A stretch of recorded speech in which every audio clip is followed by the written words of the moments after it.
This RG World Boxing.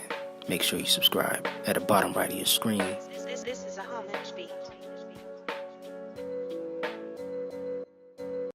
Peter Kid Chocolate Quillin wins a unanimous decision over Jillian Love, man. I mean, I didn't expect much from this fight. Jillian Love been punch drunk ever since that devastating loss against Porky Medina. Jillian Love, good guy, man, but he should retired a while ago. I mean, he's fought scared the whole fight. I mean, coming in round one, you know, after the filling out process, he was retreating and fighting scared the whole fight. Quillin was coming in with the hook and then that straight right. I mean, it was just an easy night for Quillin. I mean, he was even talking to Floyd on the side. He was like, having side conversations. I mean, Jalen was, I don't know what his game plan was, but he just fights like he's scared the whole fight. I mean, once it's like, man, boxing's a rough sport, man. I definitely give credit to Jalen for stepping in the ring. All boxers get credit, but it's a point where it comes where you need to retire because you're not out, if you're not out there doing anything productive. What's the point, man? He's just taking punches to the head. You know what I'm saying?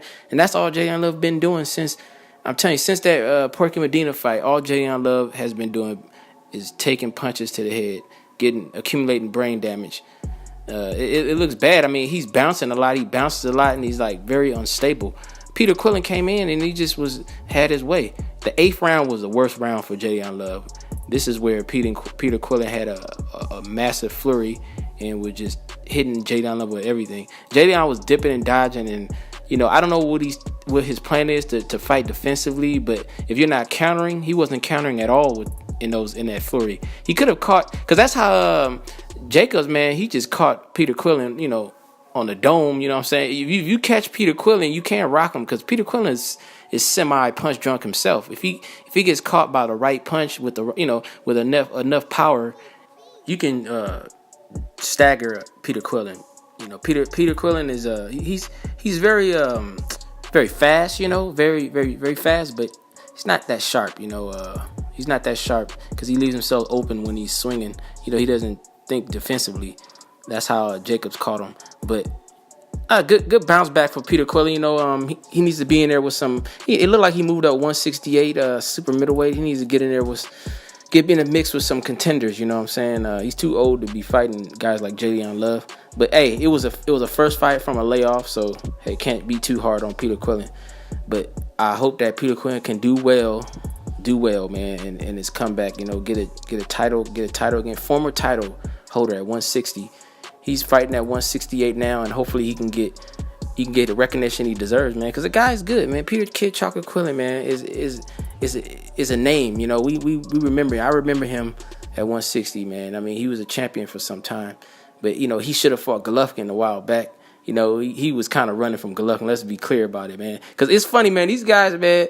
Hey, Golovkin, man. Hey, I got another thing on him. I don't really think Golovkin is this boogeyman, because once he fought Daniel Jacobs, it was exposed that hey, he didn't want that rematch, and he won. Maybe he might have won split decision in some people's eyes.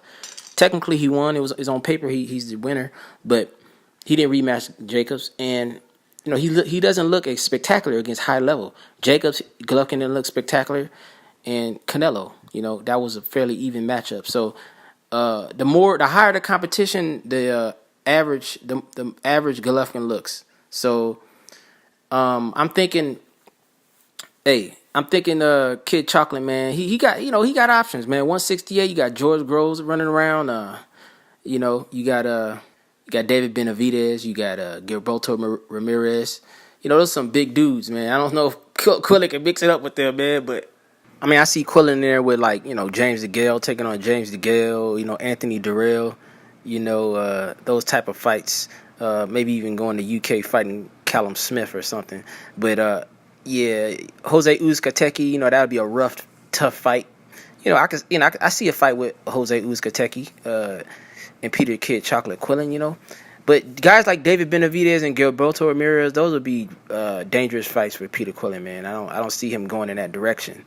Guys like Chris Eubank Jr., those type of, those guys, So, or Peter Quillin can go back down to 160, The options are there. But I'm looking forward to seeing what Peter Quillin can bring on the second half of his career.